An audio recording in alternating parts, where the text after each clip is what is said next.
हाय, अस्सलाम वालेकुम, नमस्ते और सत श्री अकाल। मैं हूं जैनुलाब्दीन सनी, अपने प्रोग्राम रास्ता को लिए हुए। दोस्तों, जैसा कि आप जानते हैं, हमारा ये प्रोग्राम तीसरी दुनिया में रहने वाले लोगों के लिए बनाया गया है, जिसमें खुसूसन बांग्लादेश, पाकिस्तान और भारत शामिल हैं।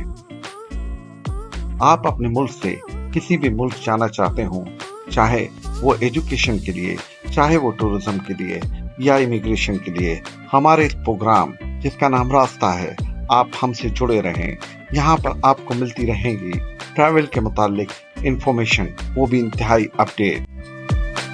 जैसा कि आप लोग जानते हैं, हमारी ये लॉग यूरोपियन कंट्रीज के मुतालिक है, तो मैं आपको बताता चलूं कि मैं जर्मनी से रात की ट्रेन लेकर प्राग की तरफ रवाना हुआ। ये ट्रेन काफी आरामदायक थी।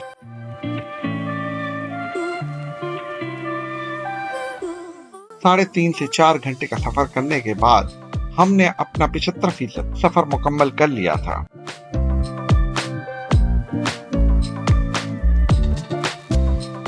ये वो मकाम था जहाँ से हमें एक बस लेना और 1.5 घंटा सफर करके प्राग पहुँचना था। बिल आखिर हम ट्रेन से उतरे और हम बस में सवार हुए।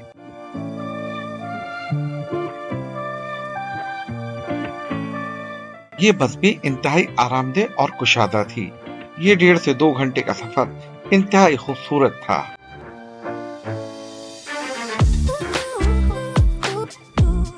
प्राग पे एक जगह उतरने के बाद हम अपने हॉस्टल पहुंचे। ये हॉस्टल खुसूसन हमने इसलिए लिया था, हम प्राग के शहर में 3 से 4 दिन बिताना चाहते थे। ये हॉस्टल इंतहाई खूबसूरत था।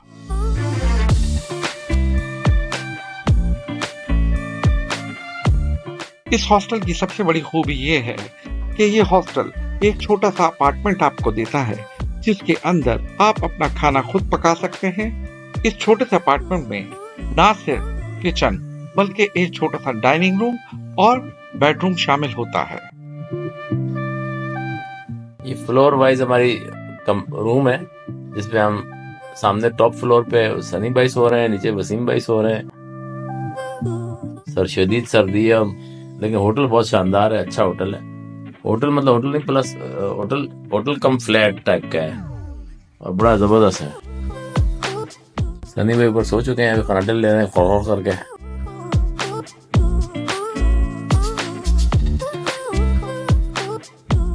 सफर की थकान की वजह से हम फौरी तौर पर लेट गए। आज सर्दी वैसे ही बहुत ज्यादा थी।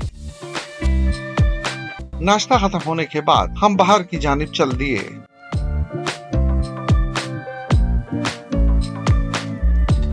प्राग में मौजूद एक स्टेच्यू जो दुनिया भर में मकबूल है, फ्रैंक कफाका कहा जाता है।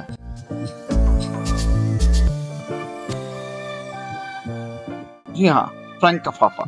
ये स्टेच्यू फ्रैंक कफाफा एक ऐसा स्टेच्यू है जो एक इंसानी चेहरे की तरह डिजाइन किया गया है और ये एक मुख्तलिफ जावियों से घूमता हुआ बिल आखिर एक इंसानी चेहरे की शक्ल इख्तियार कर लेता है। ये इंतहाई खूबसूरत है।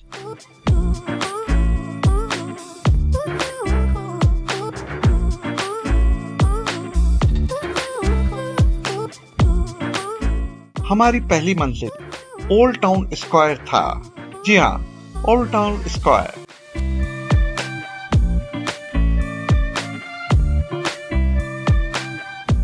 प्राग में मौजूद इस ओल्ड टाउन स्क्वायर पर पूरी दुनिया से टूरिस्ट आते हैं और यहाँ पर अपनी तस्वीरें बनवाते हैं और अपनी यादों को हमेशा के लिए महफूज कर लेते हैं। इस ओल्ड टाउन स्क्वायर पर वाकई एक बहुत बड़ा वॉल क्लॉक एक दीवार में नक्श है। ये वॉल क्लॉक दुनिया के पुराने तरीन वॉल क्लॉक्स में से एक है।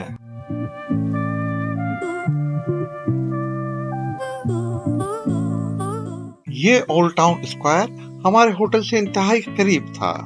मैं प्राग को विजिट करने वालों से इल्तिमास करूंगा कि 2 चीजों का बहुत ख्याल रखिए। नंबर 1, आप अपना होटल इसी ओल्ड टाउन स्क्वायर के नजदीक लीजिए ताकि आप प्राग में हर जगह आसानी से विजिट कर सकें।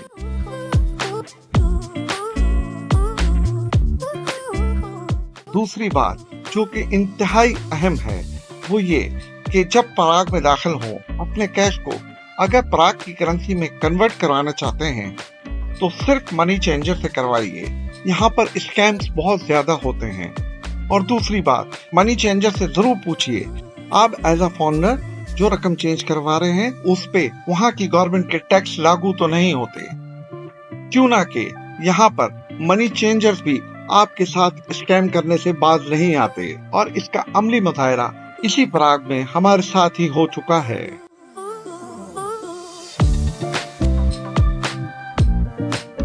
पराग विजिट करने वालों को बताता चलूं कि पराग पुरानी इमारतों और पुरानी तारीख का एक बहुत बड़ा हिस्सा अपने में समेटे हुए है।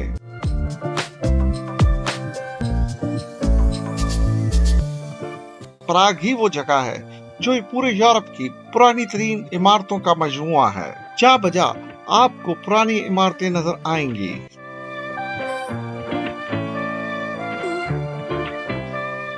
दुनिया की बहुत सी पुरानी फिल्मों की शूटिंग इसी पराग में होती है।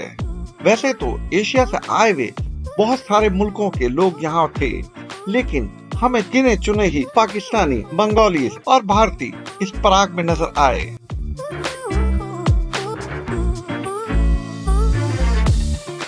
आपको पराग में तारीखी इमारत को देखने के लिए एक खुसूसी ट्रेन का इस्तेमाल करना पड़ता है, जिसको फेनिकुलर राइड कहा जाता है।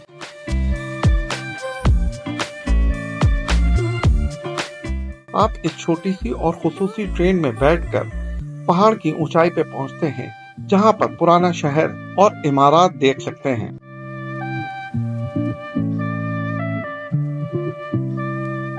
इन्हीं इमारतों में मौजूद दुनिया की सबसे पुरानी बियर बनाने वाली फैक्ट्रियां भी मौजूद हैं, जो कि ज़ेरे जमीन हैं।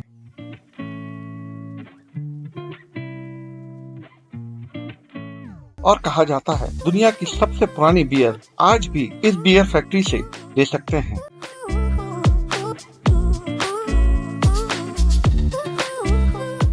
दौरान सफर हमें यहाँ पर एक मार्केट नजर आई। इस मार्केट को मैनिफेस्टो फ्लोरेंस कहा जाता है।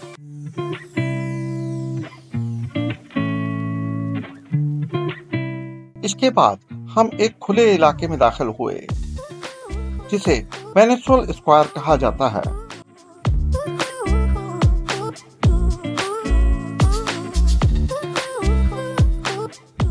ये इलाका भी बहुत खूबसूरत था, और यहाँ पर भी दुनिया से आए हुए टूरिस्ट जा बजा मौजूद थे। आज हमारा आखिरी पड़ाव पराग कैसल था। ये वाकई बहुत खूबसूरत था, और ये पराग कैसल, आप जब इस कैसल में दाखिल होते हैं तो यहाँ पर आपको 200 से 300 साल पुरानी इमारतें और सामान नजर आता है। और यहाँ मैंने लोगों का एक बहुत बड़ा मजमा देखा। इसी तरह हम आगे चलते हुए एक बहुत बड़े टावर तक पहुंचे। ये टावर भी लगभग सदियां पुराना है, और ये एक पहाड़ी पे मौजूद है, जिसको पैटर्न हिल कहा जाता है। इस टावर का नाम पैटर्न टावर है।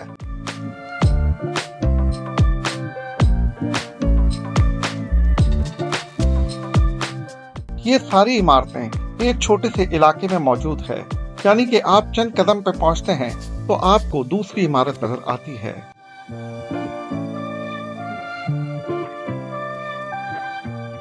इसी दौरान मैं चलते हुए चार्ल्स ब्रिज पे पहुंचा। ये ब्रिज इंतहाई पुराना होने के बावजूद बहुत सही हालत में आज भी मौजूद है।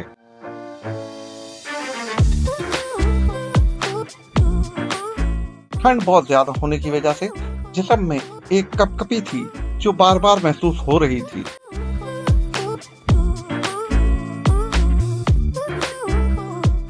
हमें बहुत कोशिश के बाद एक तुर्की रेस्टोरेंट मयसर आया, जहां पर हलाल फूड मौजूद था। वहां से खाना खाने के बाद हम दोबारा होटल पहुंचे।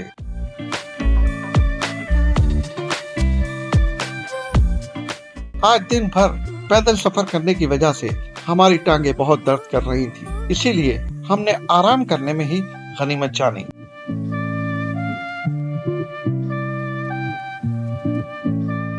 अपने चैनल पर मौजूद लोगों को मैं एक दफा फिर तंबीह करना चाहता हूँ कि याद रखें, पराग के अंदर स्कैम्स बहुत ज्यादा होते हैं। खुसूसन सड़क पे खड़े हुए आपको बहुत से ऐसे लोग मिलेंगे जो आपको मनी चेंजर तक ले जाने को कहेंगे, या फिर आपको बेहतरीन कन्वर्जन रेट देंगे जिसके जरिए आप अपने डॉलर को यूरोपियन करेंसी या फिर पराग की करेंसी में अपने पैसों को चेंज करवाने का कहेंगे।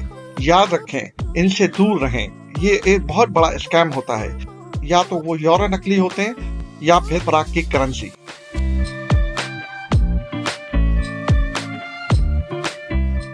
पराग की नाइट लाइफ बहुत खूबसूरत है। जहाँ बजा आपको क्लब्स और कैसीनो मिलेंगे।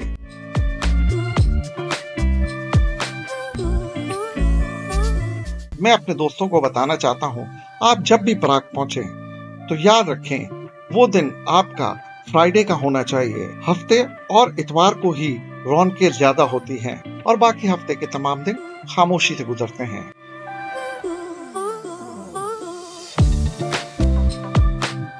रात के वक्त अगर आप पराग में हैं, कोशिश कीजिए कि किसी भी गली कूचे में दाखिल ना हो।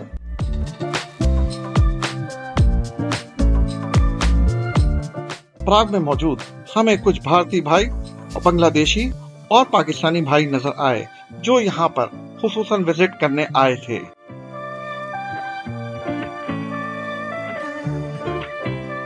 पराग में अंग्रेजी बोलने का तनासुब बहुत कम था। हाँ, करीब तरीन यूरोपीय ममालिक से आए हुए लोग आपस में एक दूसरे की जबान को समझ लेते हैं।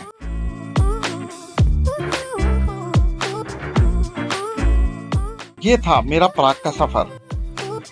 कल मैं फ्रांस की जानिब रवाना होऊंगा और मैं आपसे बहुत जल्द मिलूंगा पेरिस में।